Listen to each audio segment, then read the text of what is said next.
A matsayinmu na musulmai, ba tare da cin riba ba, wace hanya ce ya kamata mu bi domin alaƙa ta cinikayya ko kuma mu taimaka ma wasu domin su mallaki kaddara a cikin tsafta da kuma albarka.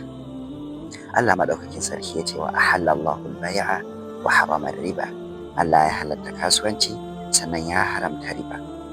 Musulunci ba wai ya hana mu cin riba bane saboda takaita arziki, a'a, musulunci yana hana zalunci ne da kuma cin haramun. Sannan musulunci yana so ne mu yi alaƙa a tsakankaninmu da tsafta da kuma tausaya wa juna, sannan mu yi shi ta hanyar da Allah ya ke so. Akwai hanyoyi guda uku da musulunci ya amince da su domin alaƙa ta cinikayya ko kuma taimakekeniya. Da farko akwai murabaha, wannan shi ne ya fi shahara a Islamic finance. Yawancin bankunan musulunci ma shi suka fi amfani da shi. Abin da ake nufi da murabaha, wato murabaha wani alaƙa ne ta cinikayya a tsakanin ɓangarori guda biyu. A yayin da ɓangare ɗaya na son mallakan ƙaddara sannan bayi da halin biyan wannan ƙaddaran a nan take, ɗaya ɓangaren zai je ya sayo wannan kayan da kuɗin shi ya mallaki wannan ƙaddaran, shi ne mataki na farko tukunna. Sannan ya kira wannan ɗaya ɓangaren ya ce to wannan kayan da kake so ka mallaka ni na sayo shi da kuɗina, yanzu za mu yi ciniki ne sai in saida maka, in ya so ka biya ni kaɗan kaɗan, wannan ba laifi. Sai su yi yarjejeniya su sa adadin lokacin da ya kamata wannan ya gama biya, sannan kuma da fasalin biya. To daga wannan lokacin sai su yi yarjejeniya domin tabbatar da amincin wannan cinikayya. Idan garanto za a saka, in tracker ne, duk abin da suka ga dama za su saka. Kowace irin yarjejeniya suka aminta da shi a tsakankaninsu za su iya sanyawa. Amma a musulunci sharaɗi shi ne daga lokacin da aka gama cinikayya to a mallaka ma wanda ya saya ƙaddara a nan take. Kaga ko da asara ta zo tana kan shi.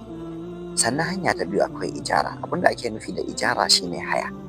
Mutum guda ɗaya ko kuma kamfani ko kuma mutane da yawa suna iya haɗuwa su sayi ƙaddara ko su sayi kayayyaki masu yawa su zo su ajiye, a inda za su dinga ba da hayansu. Duk wanda ya zo ya karɓi haya ya zo ya dinga ba da balance, ya dinga biyan kuɗin haya. To a wannan lokacin ne za su yi yarjejeniyar yadda za a dinga biyan haya. Za ka dinga biya wata-wata ne, sati-sati ne, shekara-shekara ne, amma ƙa'ida shi ne a ƙayyade farashi, a ƙayyade lokaci. Sannan hanya ta uku akwai ƙardon hasana, wato rance wanda yake halal, wanda za ka zo ka ranta ma mutum kuɗi idan yana so ya yi wani harka na kasuwanci ko ya mallaki kaddara, ka ba shi rance ba tare da ƙarin kuɗin ruwa ba, ladanka yana wajen Allah. Amma musulunci yana ƙarfafa mana gwiwa a lokacin da za a irin wannan transaction ɗin. Shi kuma Allah ya ce idza tadayantum bidaynin ila ajalin musamman faktubuhu.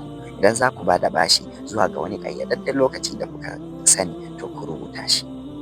Allah ce wastashhidu shahidaini min rijalikum, ku nemi maza guda biyu su zo su yi shaida, ko kuma namiji ɗaya da mata biyu su zo su yi shaida lokacin da za a rubuta wannan yarjejeniya. Sa'annan kuma lokacin da aka yi biya a shaida ma wa'innan shaidu cewar an yi biya. Sannan Allah ya ce ala tas'amu an taktubu saghiran aw kabiran ila ajalihi. Wannan bashin kaɗan ne ko kuma mai yawa, ƙarami ne ko babba, Allah ya ce to ku rubuta. Amma ba kamar yanzu ba, za ka ga mutum yana son karɓan bashi a wajenka, in ya zo sai ya ce malam ina so in faɗa ma wani sirri na, da ya karɓi kuɗi ba za ka sake ganinsa ba. Saboda haka a musulunci mu sani muna da dokoki da ƙa'idodi na gudanar da transaction da kuma alaka na cinikayya a tsakaninmu wanda yake da tsafta da kuma albarka. Amma mun je mun aro na wasu wanda yake cike da zalunci da zamba da kuma ruɗi, wanda daga ƙarshe sai kaga an zalunci mutum ko kuma a zalunce ka kai mai kayan ma gaba ɗaya.